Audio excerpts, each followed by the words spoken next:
Սամվել Կարապետյանի դեմ իրավական գործընթացի շուրջ տևական անորոշությունից հետո այսօր վերջապես պարզվել է, թե ինչի համար է մեղադրվում հայտնի գործարարը։ Քննչական կոմիտեի մոտ, որտեղ այս պահին գտնվում է Կարապետյանը, նրա փաստաբանն ասել է, որ բարերարի դեմ վարույթ է հարուցվել իշխանությունը զավթելու հրապարակային կոչ հնչեցնելու մեղադրանքով։ Լսենք փաստաբանին։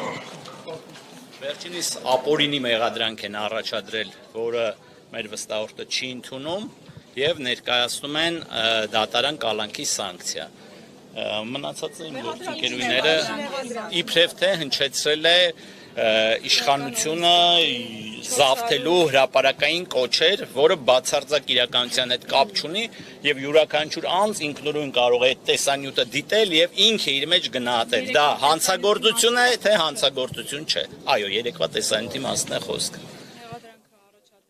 Իշխանության զավթման հրապարակային կոչ է համարվել Սամվել Կարապետյանի երեկվա կարճ հարցազրույցի այն հատվածը, որտեղ նա ասում է, որ մեջբերեմ, եթե քաղաքական գործիչներին չհաջողվի, ապա մենք մեր ձևով ենք միջամտելու եկեղեցու դեմ արշավին։ Լսենք այդ հարցազրույցը։ Ինչ կարծիք ես պետք է ունենամ, եթե մի փոքրիկ խմբակ մոռանալով հայոց պատմությունը,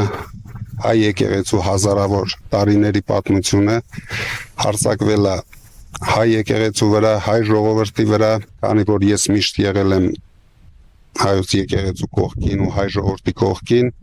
ունենալու եմ անմիջական մասնակցություն, եթե չհաջողվի քաղաքական գործիչներին, ուրեմն մենք էլ մեր ձևով ենք մասնակցելու այդ ամեն ինչին։